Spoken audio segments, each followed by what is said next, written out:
I think it taught us a lesson. It felt really, really bad, and it was extremely embarrassing getting destroyed by G2 in that way. But, we learned a lesson which I think was important as well. And the most important thing now was just to mentally reset. And we've had a sports psychologist coming in who has helped us a lot already, both, especially in the mental areas, and try to figure out how to reset and improve in that regard. Hello everyone, this is Darius from the Shotcaller, joined once again by Broxah, the most interviewed person on this channel, of course. You guys picked up your third win of the split. Congratulations against Splice. Was that an important mark to show, hey, we are actually back in the competition, we can beat, top 4, top 5 teams? I feel pretty mixed about this win against Splice, actually, because while I think it's really important we win now, like no matter who we go up against at this point, we have to get wins. We can't drop that many more games. So I feel happy we won, but at the same time, I really, really want to win tomorrow as well, because if we go 1-1, similar to we did last week, then it doesn't really help us. We need some 2-0s at this point to actually make it and stay in the playoffs race. So I feel, somewhat happy. It feels nice, actually not having lost the game, and I'm pretty used to being kind of sad after our games by now, but this time it went pretty well, so I can't really complain. You guys are going to play SK tomorrow, is it? So any expectations for that match? They just swapped in Broxah as the head coach, so some changes there? I am pretty confident going up against SK. I think they looked really good at the start of the splits. Haven't been as impressive from my point of view recently. So I think we're going to be in a good position going up against them. And I believe, even though we got really, really destroyed against G2, I think we showed against Excel and also today against Splice that we are getting better. It's a little too slow of a process for my taste, but we are getting better. So I think we should be showing a better performance than first time we met them. How much did 9.3 play into the success so far? I don't even feel like it changed that much, to be honest. We already played one Sivir game, I believe, before today on the old patch. Obviously, Sivir is even stronger now on the new patch. But at the same time, it's not like, I don't think it's like, 9.3 was the reason we won the game or anything. We just played our game, played pretty slow, and just got the lead. Got the lead for once, actually. Normally we're behind after 10 minutes, but this time we were ahead, so that felt nice. When I spoke last week with Youngbuck, he mentioned that you guys were playing against the academy team and losing pretty hard in the early game and stuff. Did that change since, and did you still continue to scrim against them in order to fix those early game issues? Well, it was pretty interesting, actually, because, generally when you're going up against an academy team, you're expected to, I wouldn't say stomp them, but at least win, right, as the main team. But at that point, our early game was so bad that, usually we would just get destroyed in the early game anyways. So that was pretty sad, pretty depressing for all of us, I think. We played against them 2 days. I believe the first day was really bad, but at the same time, it helped us a lot, and it helped us get better at early game and start knowing what our individual roles are in the early game, who does what, where do we need our jungler in this case, where do we need our jungler in that case, and just generally getting better communication that makes it easier for everyone to make the right decisions, including me. I'm the one who has to make the big decisions in the early game, and I feel like we were lacking a lot of knowledge and communication to actually make it work. So even though it was pretty sad for us, I'm sure it gave the academy team some confidence, which is nice, and we also got better at playing early game.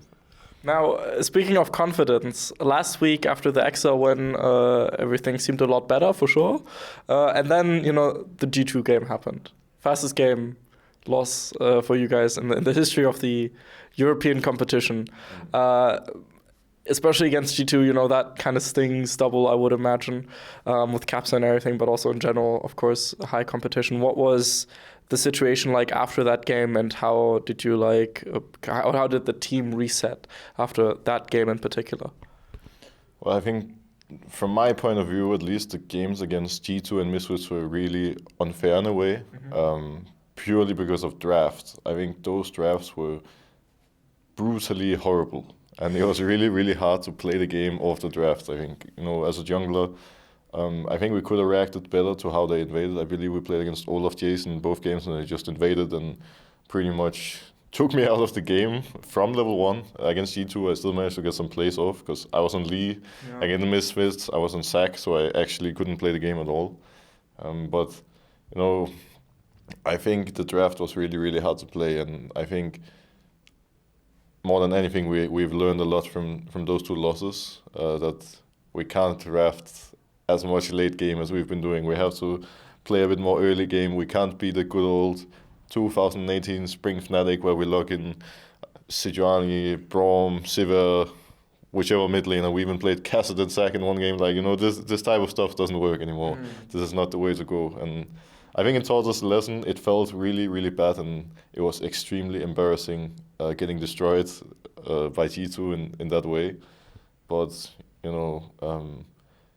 we learned a lesson which I think was important as well. And the most important thing now was just to mentally reset. And we've had a sports psychologist coming in who has helped us a lot already, both, especially in the mental areas, and try to figure out how to reset and improve in that regards, but also other things. And I think that's something we needed more than anything. I already mentioned before in some different interviews that I think the reason we've been losing is not necessarily because of gameplay. I think gameplay is one part, the early game in particular, but at the same time I think it was more about mentality and stress more than anything.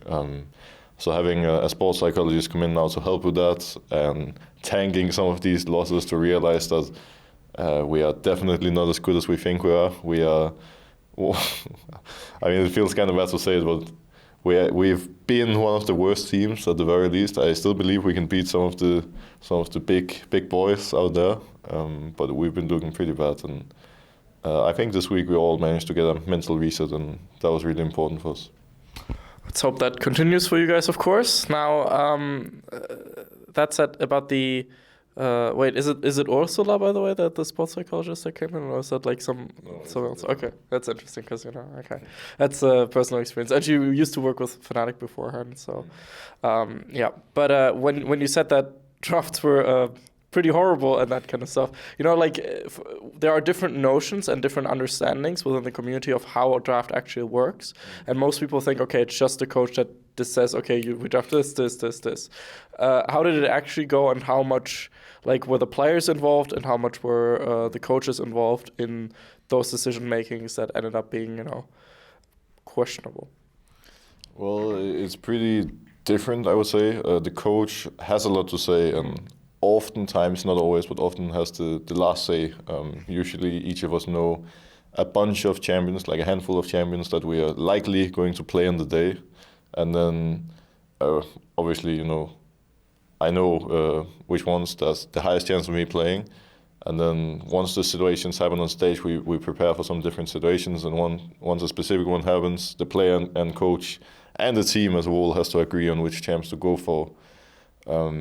Sometimes, and something I think that happened both against G2 and Misfits was where